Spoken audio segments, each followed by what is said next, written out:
Hello दोस्तों, welcome back to my channel movies fit Hindi. आज मैं लेके आई हूँ हीरा मंडी एक्सपेंशन का पार्ट 2, जहाँ पे हम पार्ट 2 को एक्सप्लेन करने वाले हैं। आई नो ये वीडियो काफ़ी लेट आ रही है, पर थोड़ा सा देर हो गया। I am sorry guys. तो चलिए बिना कोई टाइम गवाए हम एक्सप्लेनेशन करना शुरू करते हैं। एपिसोड की शुरुआत में हमें फिर से रिहाना आपा को दिखाया जाता है, जो 25 साल का पीछे का सीन होता है, जहाँ पे रिहाना आपा हीरा मंडी की रानी हुआ करते थे। जहाँ पे उनको मलिका से ये पता चलता है कि तो जुल्फ़िकार साहब से चक्कर चल रहा है। मतलब जुल्फ़िकार जो साहब थे वो यहाँ पे रिहाना का साहब था, जिसके बाद वो काफ़ी ज़्यादा गुस्सा होती है मलिका पे। पर मलिका ये भी रिवील करती है कि वो जो बच्चा था वो और किसी का नहीं, जुल्फ़िकार साहब का ही था। जहाँ पे रिहाना उसको काफ़ी टोंट कसती है, जिसके बाद वो गुस्से में आके मलिका वहीं पर ही पिल्लों से उनका गला मतलब जो मुँह दबा के उनको वहीं पर ही मौत के घाट उतार देती है। कुछ जब हो रहा था वहीं पर जुल्फ़िकार भी आ जाता है, जो ये सब चीज़ें करते हुए मलिका को देख लेता है, और साथ ही साथ वो इस सब चीज़ों में यहाँ पे मलिका का साथ भी देता है। ये दोनों मिलकर यहाँ पे मलिका के साथ मिलकर रिहाना आपा की जो लाश थी उसको महल के बीचों बीच लाकर फांसी में टांग देते हैं, और सबको ये रिवील करते हैं कि रिहाना आपा जो थी उन्होंने सुसाइड अटेम्प्ट कर लिया है। जिसके बाद इस चीज़ को लेकर अंग्रेज़ों के साथ उनका एक बहस भी होता है। मतलब अंग्रेज़ों के पास केस भी दर्ज होता है, बट यहाँ पे अंग्रेज़ मलिका का बात नहीं मानते हैं, क्योंकि जब रिहाना जहाँ पे सुसाइड की थी उसके नीचे ना कोई टेबल था ना कोई कुर्सी थी, तो मलिका मतलब जो रिहाना थी वो ऊपर लटकी कैसे, इस बारे में लेके वहाँ पे केस भी चल रहा था। इन सब के बावजूद जुल्फ़िकार आके अंग्रेज़ों को पैसा खिलाकर यहाँ पे मलिका को बचा लेता है। फिर सीन प्रेजेंट में आता है, जहाँ पे पूरे शहर में कर्फ्यू लगा हुआ था, और आज ही के दिन में यहाँ पे रिहाना को 25 साल हो चुके थे उसकी मौत को। जहाँ पे सब कोई मिलकर मलिका के साथ आए थे रिहाना के जो महल है वहाँ पर उसको श्रद्धांजलि देने के लिए।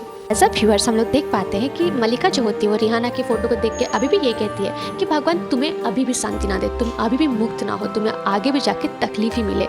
और उसके बाद मलिका की जो छोटी बहन रियादा है वो आके ये कहती कि आपा आज से मैं इसी महल में रहूँगी, आपने मुझसे वादा किया था कि मैं इस महल में रह सकती हूँ। उसके बाद वो कहते हैं कि कैसे मैं तुमको इस महल की चाबी दे दूँ। मलिका जो होती है कहती है इस महल के रिलेटेड अभी भी केस दर्ज हो रखा है और केस अभी भी चालू है, अगर मैं तुम्हें यहाँ पर रहने दे देती हूँ तो आगे जाके बहुत तकलीफ होगी। एक बार मैं केस जीत जाऊँ उसके बाद ये हवा महल जो है वो तुम्हारा होगा, और साथ में ये चाबियाँ भी। उसके बाद सीन सीधा शिफ्ट होता है लज्जो और बेबो के ऊपर, जहाँ पे बेबो लज्जो को ये बताती है कि मैं आपसे साड़ी लेने आई थी, पर यहाँ पे लज्जो उसको कहती है कि नहीं, ये तुम्हें नहीं दे सकती, ये तो मेरे साहब ने दिया था।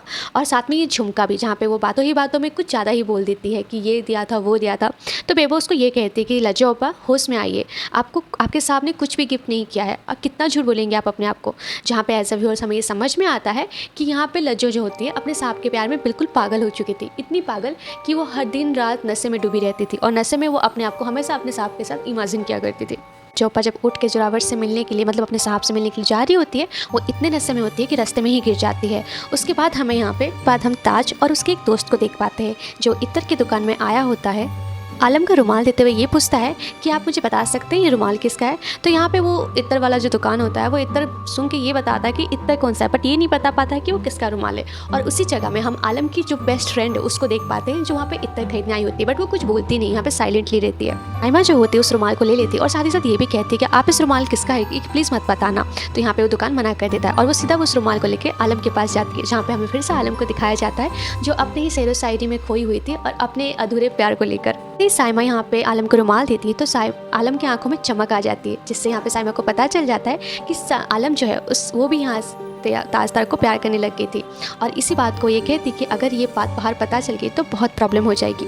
के बाद सीन शिफ्ट होता है सीधा लज्जोपा के ऊपर, जो यहाँ पे जुरावर से मिलने के लिए एक रेस्टोरेंट में आई हुई थी, जहाँ पे जुरावर अपनी फियोंसे के साथ खड़ा हुआ था। और यहाँ पे लज्जो काफ़ी बदतमीजी करने लग जाती है, मतलब वो नशे में इतनी धूत थी कि उसको कुछ नहीं दिखता है। तो यहाँ पे जुरावर क्या करता है, उसको बाहर निकाल के उसके मुँह पे दरवाज़ा बंद कर देता है, और लज्जो की आंखों में कितना दर्द है हम उसके फेस से ही समझ पाते हैं। के बाद सीन शिफ्ट होता है सीधा महल पे, जहाँ पे हम मलिका जी को देख पाते हैं। उन्होंने अपनी छोटी बेटी आलम को काफ़ी सुंदर सजाया हुआ था, क्योंकि उनकी नथ उतराई करने वाले होते हैं, जहाँ पे वो मलिका जान ये कहती हैं कि इससे भी अच्छे और सुंदर गहने दिखाइए। बट यहाँ पे जो आलम होती है वो ये मना करती थी कि हमें अपनी नथुतराई नहीं करनी है, बट मलिका जान इस बारे में कुछ भी नहीं सुनती है। इसी सब बातों के बीच में यहाँ पे बेबो जान को ये पता चलता है कि जुरावर साहब की बहुत जल्दी शादी होने वाली होती है, और यहाँ पे लज्जो को उन्होंने शादी में नाचने के लिए बुलाया होता है, जहाँ पे बेबो को काफ़ी बुरा लगता है और वो मना करती है कि लज्जो पर नहीं जाएंगी, उनका वहाँ पे बहुत मजाक उड़ेगा, उससे अच्छा मैं जाकर नाच लूँगी। तो यहाँ पे लज्जो जो होती है वो मना करती है, बोलती बेबो हम जाएंगे नाचने के लिए, सोहर हमारा सोतन हमारी, तो तुम क्यों नाचोगी। उसके बाद वो ये बात बोल के रेडी हो जाती है। सीन सीधा शिफ्ट होता है यहाँ पे जुरावर के निकाह में, जहाँ पे लज्जोपा गई होती है अपना डांस करने के लिए या फिर मुजरा करने के लिए, जहाँ पे मुजरा करते करते कुछ ज़्यादा ही जुरावर के क्लोज आने लग जाती है, जिससे कि वो हमेशा नशे में धुत रहती है, पर आज भी वो थी। और जुरावर के बार बार करीब जाने की वजह से जुरावर को गुस्सा आ जाता है और वहीं पर वो लज्जो को एक चाटा खींच के लगा देता है। इसी वक्त हम वहाँ पे मल्लिका जी का एंट्री देखते हैं, जहाँ पे मल्लिका आके ये कहती है कि जो लज्जो ने किया उसके लिए मैं तुमसे माफ़ी मांगती हूँ, पर जो बदतमीजी तुमने की है उसके लिए तुम्हें भी लज्जो से माफ़ी मांगना पड़ेगा। पर जोरावर यहाँ पे काफ़ी बदतमीज़ होता है। वो ये कहता है कि एक तवायब से मैं माफ़ी मांगूँ, अरे मैं अगर चप्पल भी मारता हूँ तो सोने का मारता हूँ। तो वो वहाँ काफ़ी ज़्यादा यहाँ पे मल्लिका जान का भी बेइज्जती कर देता है। बट मल्लिका जान वहाँ पे उसकी आंखें खोलती है, मतलब उसको सच्चाई रिवील करती है और ये बताती है कि तू जिस खून को गाली दे रहा है, तू जिसको आज इतना नीच और गिरा हुआ समझ रहा है, उसी बस्ती का और उसी वेश्या का खून है तू।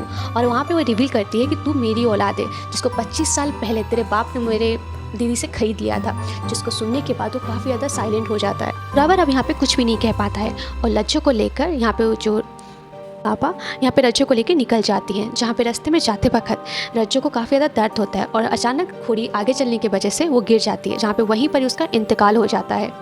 यहाँ पे सब कोई मिल के लज्जो को आखिरी सलामी करते हैं, मतलब सब उसको विदा करते हैं। जहाँ पे मल्लिका जान ये कहती है कि जब भी कोई वेश्या की मौत होती है उसमें गम नहीं मनाना चाहिए, उसको भी खुश होना चाहिए, नाचना चाहिए, क्योंकि इस ज़िंदगी से इस नेक्स्ट उनको आज़ादी मिल जाती है। उसके बाद वो लोग डांस करते हैं और वहाँ पे उसको आखिरी सलामी देते हैं। जब सब कोई लज्जो की लाश को लेकर जा ही रहे होते हैं उनको दफनाने के लिए, उसी वक्त वहाँ पे रिहाना अपी की जो बेटी थी फरीदान, उसकी एंट्री होती है, जो हज़ारों के बीच में से निकल के आती है और जहाँ पे मल्लिका जान को सलाम करती है। मल्लिका जान को ये पूछती है कि आपने मुझे पहचाना? तो यहाँ पे मल्लिका जान कहती है कि हाँ, बिल्कुल हूबहू रिहाना आपा जैसा है तुम्हारा शकल, तुम्हें कैसे भूल जाऊंगी। फरीदान यहाँ पे उससे ये कहती है कि मैं अपनी माँ का मौत का बदला लेने आई हूँ, एक जनाजे में आई हूँ और एक जनाजे तो उठा के यहाँ से जाऊँगी। और ये कहने के बाद वो मल्लिका जान की उंगली में जो उनकी माँ की अंगूठी थी वो छीन लेती है और ये कहती है कि आज तो सिर्फ अंगूठी ली है, एक दिन ये सारी की सारी चीज़ें आपसे छीन लूँगी। और इसी सीन को यहाँ पे दिखाते हुए एपिसोड 2 खत्म हो जाता है। एपिसोड 3 के लिए मैं ज़्यादा टाइम नहीं लगाऊंगी, जल्द से जल्द ले आऊँगी। और हाँ, जिस तरह से आपने मेरे पहले एपिसोड 1 को मतलब लाइक और बहुत सारा प्यार दिया है, प्लीज़ इसको भी दे दीजिएगा। तब तक के लिए राधे राधे। और हाँ, बिना मेरे चैनल को लाइक और सब्सक्राइब किए मत जाइएगा।